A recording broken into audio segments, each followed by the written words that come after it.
kila kilichoundwa kisipotunzwa huharibika. Msingi wa amani ni haki, ama haki yenyewe kama ipo, au matumaini ya kujenga taifa lenye haki. Panapokuwa hapana haki wala imani ya matumaini ya kupata haki, hapawezi kuwa na amani na utulivu wa kisiasa.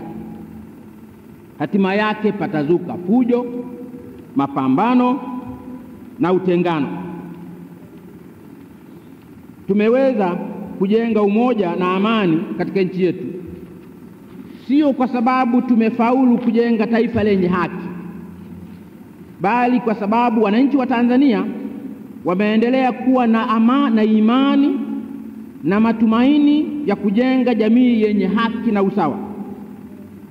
Wameelewa na kukubali kwamba wao wenyewe, chama na serikali, wote wanafanya jitihada moja ya kujenga jamii yenye haki, na kwamba katika jamii hiyo watu wote wanayo nafasi ya kupata maisha bora yenye kuwapa afya zaidi na usalama zaidi.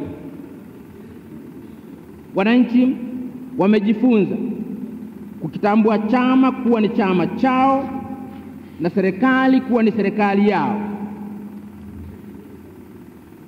Wameweza kwa uhuru kabisa kukitaka chama ama serikali ama vyote vitoe mwongozo wa jinsi ya kujipatia maendeleo au kusahihisha dhuluma waliotendewa au kuwapa msaada wakati wa shida.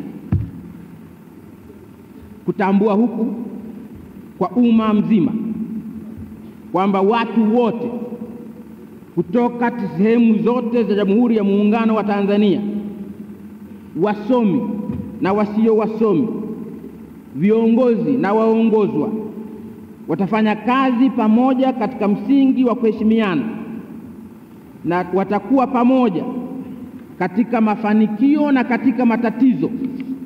Ndiko kulikolipa taifa letu nguvu yake hiyo ya umoja na amani.